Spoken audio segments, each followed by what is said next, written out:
So as y'all know, Mississippi just passed the Jim Crow law. You know, just history repeating itself. But there's something that y'all don't know. And I need all my people to listen. We gotta wake up. Cause it's that time. See, cause what y'all don't know is the Jim Crow law is actually associated with the Bible and the curses that was put upon his people. So I want to answer this woman's question. I'm so fucking scared. It has just come to my attention because I didn't know about it just until today.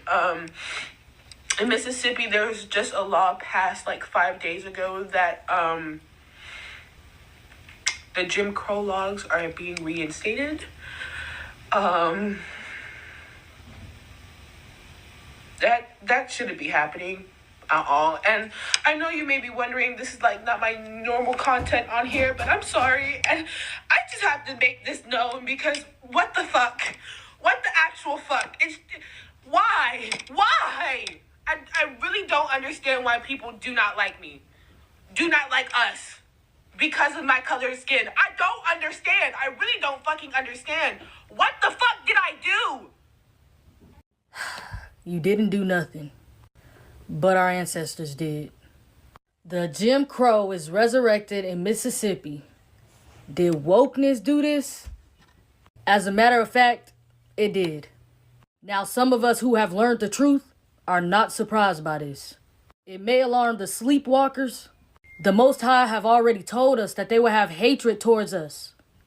All you gotta do is read the word and the curses put upon his people. See, their problem is they finally starting to realize that they wicked rulership is almost up. But I ain't gonna lie, we finna go through some battles, and it's gonna get worse before we leave.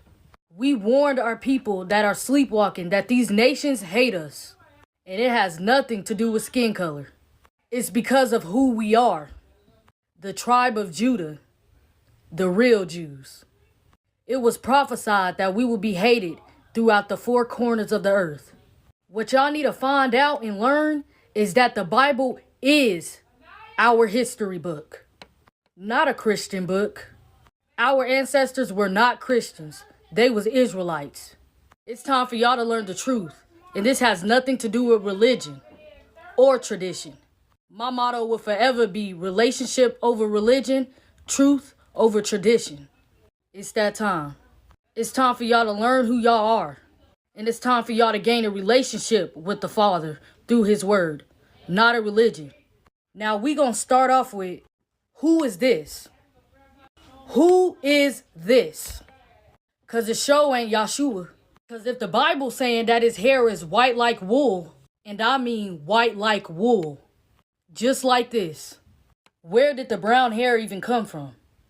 If it said his skin color was the color of fine brass, burnt in a furnace, and I mean burnt in a furnace. This is an actual picture right here of someone burning fine brass. Then where did y'all get white from? Or even the olive skin color y'all keep claiming. Y'all just don't want him to be black so bad. Y'all just make up any lie. And he was born in Israel, which is Northeast Africa.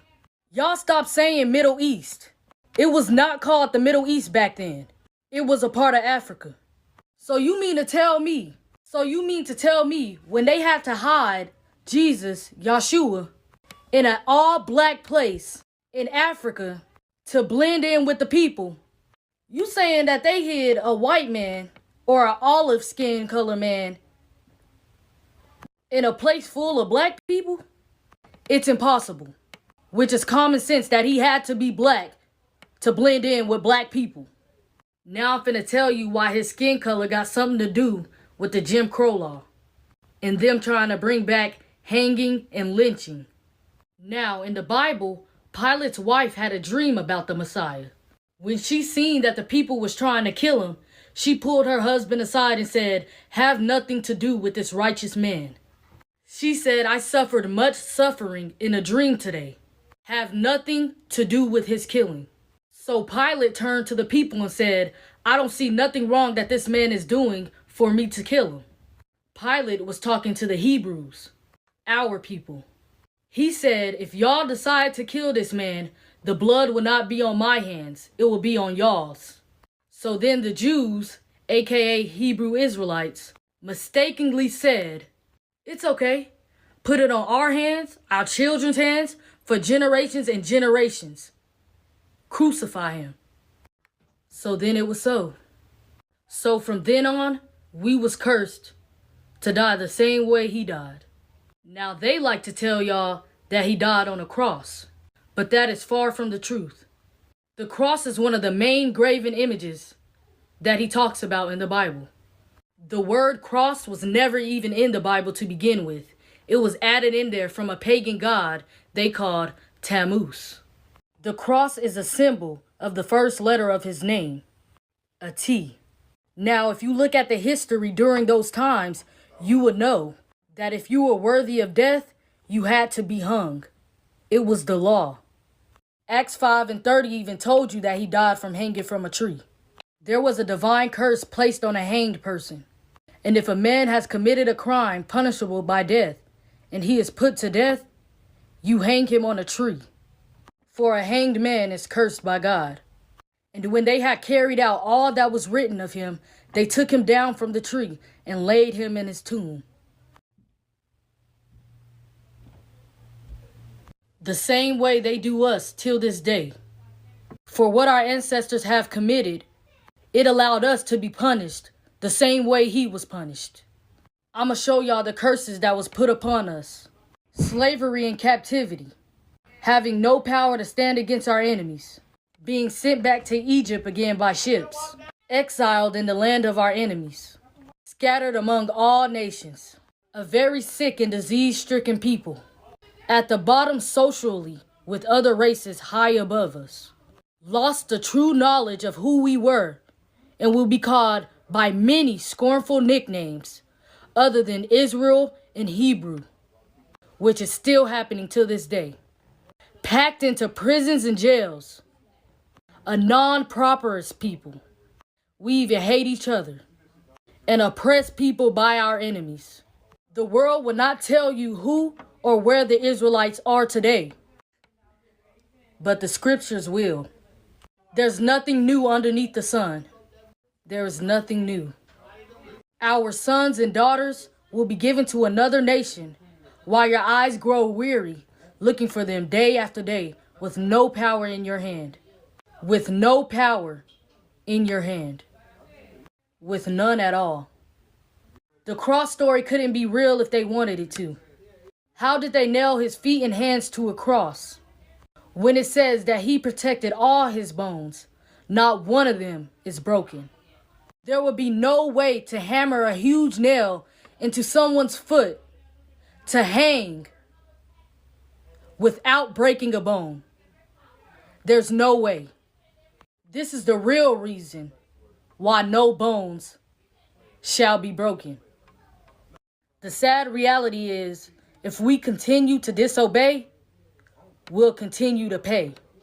So please, it's time for us to wake up. Stop letting them brainwash you and make you forget who you are. Stop letting them make us feel like we are nobody, because they know who we are. Our people back then just didn't know how to read and write. So they didn't know that the Bible back then was made for them. They felt like it was a horrible, horrible book. But they didn't realize the truth was inside of it. But now it's our time to make up for it. That the truth of who we are is inside of it. Our time is coming, and they know it. The Bible is our true history book. The problem is we let everybody get into our head. Why do you think there is thousands and thousands of religions, but only one true God? All trying to praise the same person, but giving them different names. That's because you were supposed to gain a relationship with the Father through the Word, not a religion. And that's where we as a people fall at.